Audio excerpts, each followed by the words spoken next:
Secretary اطلاعات عمران خان کی صدارت میں محکمہ اطلاعات کا ایک اہم اجلاس منعقد ہوا، جس میں director general public relation Askar Khan سمیت متعلقہ افسران نے شرکت کی۔ اجلاس میں ڈیجیٹل پالیسی 2026 کے حوالے سے مجوزہ ترامیم اور مختلف امور کا تفصیلی جائزہ لیا گیا۔ اجلاس کے دوران ڈیجیٹل میڈیا کے فروغ، حکومتی پالیسیوں کی مؤثر تشہیر اور جدید تقاضوں کے مطابق پالیسی کو مزید فعال بنانے سے متعلق مختلف تجاویز پر غور کیا گیا۔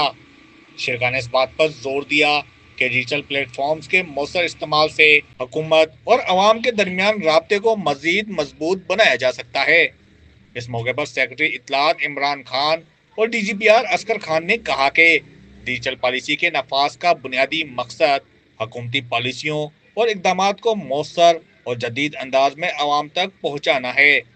انہوں نے کہا کہ اس پالیسی کے ذریعے نوجوانوں کو روزگار کے بہتر مواقع فراہم کرنے کے ساتھ ساتھ انہیں مثبت سرگرمیوں میں مصروف رکھنا بھی ترجیحات میں شامل ہے۔ انہوں نے مزید کہا کہ نوجوان ملک کا قیمتی سرمایہ ہیں اور انہیں جدید ڈیجیٹل مہارتوں سے آراستہ کر کے نہ صرف باعزت روزگار فراہم کیا جا سکتا ہے، بلکہ انہیں منفی سرگرمیوں سے دور رکھ کر معاشرے کی ترقی میں مثبت کردار ادا کرنے کے قابل بنایا جا سکتا ہے۔ اجلاس میں اس عزم کا اظہار کیا گیا کہ ڈیجیٹل پالیسی 2026 کو موجودہ دور کے تقاضوں کے مطابق مؤثر اور جامع بنایا جائے گا،